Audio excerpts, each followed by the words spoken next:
ऐसा नहीं लगने दूंगा। उसकी जयन की अयन की हैसियत नहीं होगी मेरे इलाके के किसी आदमी से पैसे लेने टंकी के नाम पर। थानेदार की किसी की हैसियत नहीं होगी मेरे आदमी को रोक के और उससे पैसे लेने थाने में। इसलिए नहीं होगी कि मंथली नहीं लूंगा मैं 10 लाख रुपए की उससे।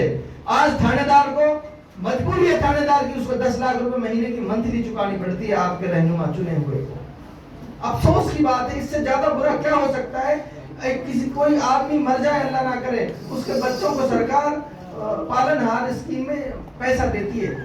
पालनहार स्कीम के पैसे से भी 30% कमीशन जाता है। आप सोचें, मरे हुए लोगों की लाशों पे भी पैसे जाते हैं उसको। आदमियों की पेंशन के भी पैसे खा गई है, जैसे सरपंच ने बताया। और देहाती में तो लोग कहें कि लेटरिन खा गई, वो जो लेटरिन का पैसा मिलता है वो लेटरिन का पैसा भी खा जाते हैं। तो मैं आप सबसे ये कहना चाह रहा हूं, तब्दीली आपके घर पे आई है, दस्तक दे रही है, आपको बार बार कह रही है। फैसला आपको करना है। आप थोड़े दिनों बाद जादूगर आ जाएंगे आपके पास बताने के लिए, अरे कौम हार जाएगी, फलाना जीत जाएगा, फलाना हार जाएगा।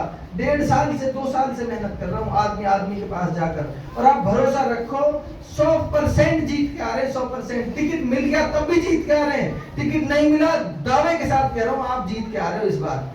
इसलिए बिल्कुल घबराने की जरूरत नहीं, पर काम आपको मेहनत करनी पड़ेगी। आप अपने घर की, अपने गांव की जिम्मेदारी आप ले लो। अगले आदमी घर गांव जाएंगे, उनको उनकी जिम्मेदारी देके जाएंगे। हमें टिकट की भी जरूरत नहीं है, हम जिसको चाहेंगे जिता देंगे। अभी मैं छपरा में था पिछले दिनों, ऐसे ही सभा हो रही थी, उसमें 100-200 छोरे इकट्ठे हो गए। जब हमने बातचीत करी तो भीड़ में से एक लड़का उठ के कहता है, मुख्तार भाई बहुत बड़ी विधानसभा है, आप पता नहीं दोबारा आ पाओगे या नहीं आ पाओगे, लेकिन हम भरोसा दिला रहे हैं आपको कि इस गांव में आप आना चाहे मत आना, इस गांव के एक आदमी के चाहे पैर पकड़ने पड़े हम पकड़ेंगे। एक आदमी को चाहे हमारा मुखालिफ ही क्यों ना हो, उसको मनाने की जिम्मेदारी हमारी है, उसको हम मनाएंगे। लेकिन इस बार हम पूरे गांव को एकजुट कर तब्दीली के लिए वोट करेंगे। ऐसी ही जज्बे, ऐसी हिम्मत हर गांव में दिखानी पड़ेगी। और नौजवान जनता से खड़ा हो गया, मेरी सबसे ज्यादा उम्मीद नौजवानों से है। मेरी सबसे ज्यादा उम्मीद जिन लोगों से कर रहा हूँ नौजवान है, क्योंकि इतिहास पढ़ा है मैंने, हिस्ट्री पढ़ी है मैंने। इतिहास इस बात का गवाही देता है कि जितनी भी तब्दीलियां दुनिया में आई हैं, जितने भी इंकलाब दुनिया में आए हैं, वो नौजवानों के बल पर आए हैं। तो नौजवानों को इस काम को आज से और अभी से उठाना पड़ेगा। अपनी रिश्तेदारियों में, अपने मिलने वालों में इस बात के चर्चे करने पड़ेंगे कि इस बार हम तब्दीली करने जा रहे हैं। इस बार इस डर के और इस घुटन के माहौल को हम खत्म करने जा रहे हैं। अफसोस की बात है, पूरे इलाके के जिम्मेदार चले जाओ, एक दूसरे को कोहनी मारते, तू बोल, किसी की हिम्मत नहीं है मेरे आगे बोलने की। बड़े अफसोस की बात है, एक दूसरे को कोहनी मारते हैं। ऐसे ऐसे बुजुर्ग कोहनी मारते हैं, तू कह, पुआ सुनाए वो तू कह।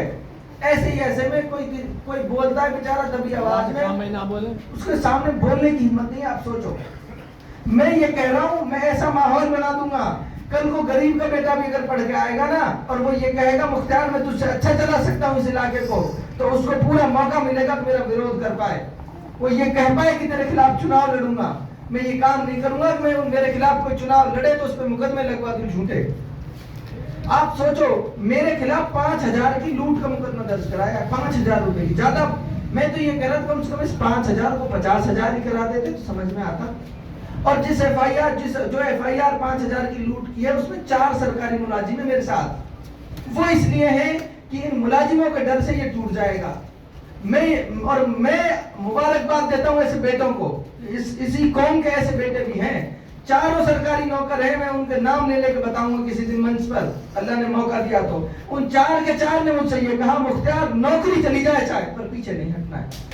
तो बेटों के लिए बजा दे, जिन्होंने मेरा हौसला नहीं टूटने दिया, नहीं तो मैं यकीनन हार जाता। मैं नहीं चाहता मेरे 4 साथियों की नौकरी जाए, लेकिन उन साथियों ने मुझे हौसला दिया, हिम्मत दी कि चाहे चारों के चारों सरकारी नौकरी चले जाए, लेकिन इस जुल्म के खिलाफ डट कर लड़ना है। आज लड़ रहे हैं और अल्लाह के हुक्म से उसको मेट के मानेंगे, और जब तक संघर्ष करते रहेंगे जब तक ये जुल्म मिट नहीं जाएगा। आप हजरात से हाथ जोड़ के अपील है, अपने मिलने वालों को, जानने वालों को, बुजुर्गों को, बड़ों को, सबको मनाएं इस बात कि इस बार हम एक नई चर्चा करेंगे, इस बार एक नया तब्दीली के लिए वोट करेंगे, और वो लड़का है हमारे इलाके का है। जब चाहेंगे आधी रात पे उसका